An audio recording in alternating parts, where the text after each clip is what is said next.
जलता है जला है तो भी बोलना है कि नहीं बहुत ठंडा है, इकडे आग लागली आहे सरकारमध्ये आहे म्हणून आम्ही म्हणायचं आहे थंड आहे। 2012-22 मध्ये 1 लाख विद्यार्थ्यांनी आत्महत्या केल्या तर लोक घरात येऊन मारल्याशिवाय राहणार नाही अशी अवस्था। काय करतंय सरकारची यंत्रणा? कोण माती खातं इथे?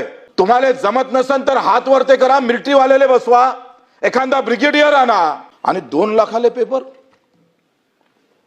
गल्लोगल्ली वाटप व्हायला लागलाय। जेव्हा मंदिरातली दान पेटी फुटतं तेव्हा भावनेचा खून होतं, पण जेव्हा पेपर फुटतं तेव्हा कष्टकऱ्यांच्या स्वप्नाचा खून होतं। तुम्हाला मला माहित आहे का, तुम्ही आम्ही सगळे बऱ्यापैकी असणारे लोक इथे उपस्थित आहे, ज्यांच्या खिशात किमान पैसा अजून 10 वर्ष जगण्या एवढा आहे, त्या लोकांना याचं काही फार महत्त्व वाटतं असं मला वाटत नाही। सभापती महोदय, तुम्ही सांगा, एखादा पेपर जेव्हा फुटतं तेव्हा गरीबाच्या पोराचं मरण कसं होतं? 5 ते 10 लाख विद्यार्थीचा अभ्यास करत असतं, रक्ताचं पाणी करत असतं सभापती महोदय, आणि अशा वेळेस जेव्हा पेपर फुटतं असं येतं त्यावेळेस आत्महत्याशिवाय दुसरा पर्याय राहत नाही। दादाभाऊ, आपण खऱ्या अर्थानं यावर लक्ष घालणं गरजेचं आहे। प्रस्ताव सन्मान्य प्रस्तावावरच आहे। परीक्षा ऑनलाईन जे करप्शन हे आहे घोटाळा 260 मध्ये तेच इथं आपण बोलतोय, मी त्याच विषयावर बोलतोय। सन्मान्य एकनाथजी शिंदे साहेबांना पेपर फुटीचा कायदा आणला आणि मग पेपर फुटीच्या कायद्यामध्ये त्यांनी घेतलेला सहभाग फार महत्वाचा आहे। पण हे सगळं असताना जर आज आकडेवारी जर पाहिली सभापती महोदय, 2002 ते 2025 या कालावधीत 45 वेळा पेपर फुटले, 45 वेळा। किमान आपण 1658 लोकांना अटक केली, 925 जणांविरुद्ध आरोप दाखल झाले आणि 18 लोकांवर फक्त त्यांच्यावर दोषारोप म्हणजे त्यांच्या सजा सुनावल्या गेली। एवढा कमी आकडा आहे। आणि आत्महत्या किती झाल्या? 2012 ते 2022 काँग्रेस असू दे, राष्ट्रवादी असू दे, सरकार कोणाचं जरी राहिलं ते सामान्य माणसाचं किती आहे, त्या सामान्य माणसासाठी किती उभं राहतं हे फार महत्वाचं आहे। भारतामध्ये मी भारताचा आकडा सांगतोय, 2012-22 मध्ये 1 लाख विद्यार्थ्यांनी आत्महत्या केल्या। या भारतासाठी शोभेचा विषय नाही आहे, हा गर्वाचा विषय नाही आहे। तुमच्या आमचे पोरं तिकडे परीक्षा देत नाही म्हणून ते पेपर रोज फुटले पाहिजे असं तुम्हाला वाटत असेल तर लोक घरात येऊन मारल्याशिवाय राहणार नाही अशी अवस्था आहे। महाराष्ट्रामध्ये 2012-2022 मध्ये 415 लोकांनी विद्यार्थ्यांनी आत्महत्या केल्या। आणि मग असं सगळं असताना आपण जर पाहतोय का याच्यामध्ये जर सुधारणाच येत नसेल, एक मात्र तिकडे शेतीमालाला भाव भेटत नाही आणि गरीब शेतकऱ्याच्या मजुराचं पोरग जेव्हा पेपरले जातं तेव्हा त्याच्यात पेपर फुटल्या जातं, तर त्याचं अंतर्मन काय बोलत असेल हे खरं तर आपण सगळ्यांनी तपासणं गरजेचं आहे। कशा पद्धतीने त्याच्या भावना होत असेल।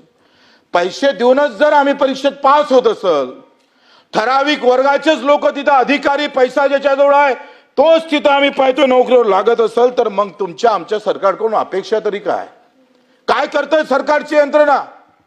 एवढं सगळं असताना सुद्धा आपण पाहतोय सभापती महोदय, हे पेपर फुटायचं कारण काय हो? कोण माती खातं इथे?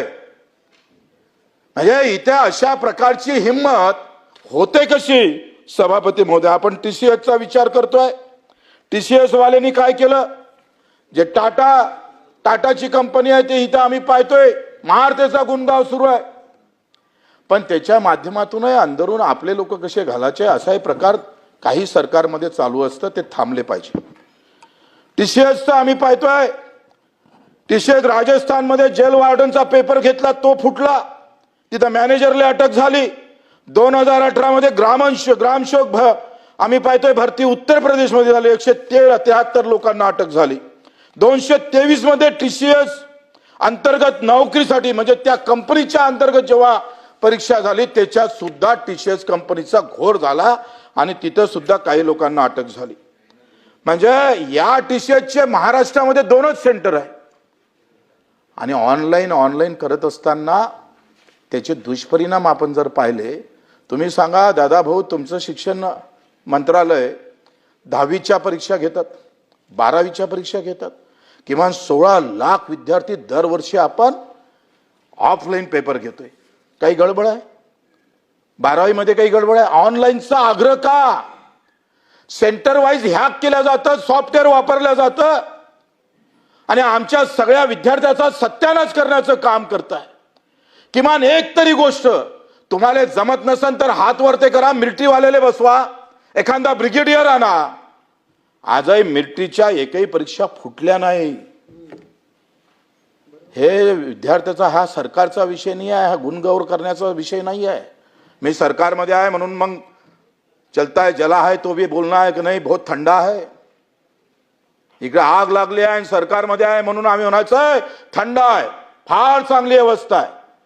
विरोधकांनी पण तसंच बोलायचं आणि आम्ही पण तसंच बोलायचं, तर हे काही या सभागृहातून त्या अपेक्षा नाही आहे. कदाचित आमच्या बोलण्यानं काही लोकांचे मन दुखत असेल, पण ही वस्तुस्थिती आपल्याला टाळता येत नाही. आपण पाहिलं तर या सगळ्या गोष्टीवर पेपर फुटीसारखा जर गुन्हा ठरत असेल तर त्याला फाशीची शिक्षा दिली पाहिजे. ह्या सगळ्या गोष्टीवर व्यवस्थित आम्ही पाहतोय, त्याचं नियोजन केलं पाहिजे. आज आपण पाहतो का या सगळ्या भानगडीमुळं तुम्ही सांगतोय 3.5 कोटी विद्यार्थी प्रभावित झाले. 3 कोटीच्या समोर विद्यार्थ्यांना प्रभावित व्हावं लागलं. बस एक 2 मिनिटं. आणि म्हणून आम्ही आपल्याकडून अपेक्षा करतो. व्यापम घोटाळा झालाय, टीएटीचा घोटाळा, आता टीएटीची परीक्षा फुटली आणि 2 लाखाले पेपर गल्लोगल्ली वाटप व्हायला लागलाय. दादा भाऊ, तुम्ही तिथं दादागिरी दाखवून मला वाटते तुम्ही जर हातात दंडा घेतला तर याचा सफाई झाल्याशिवाय आणि अनेक गरीब गोरगरीब विद्यार्थ्यांचा आशीर्वाद तुमच्या नशिबी आल्याशिवाय राहणार नाही, अशा खऱ्या अर्थानं आम्हाला अपेक्षा आहे. ते तुम्ही करणार आहे याच्याबद्दल आम्हाला काही दुसरा आमचं काही मनात मतभेद नाही आहे.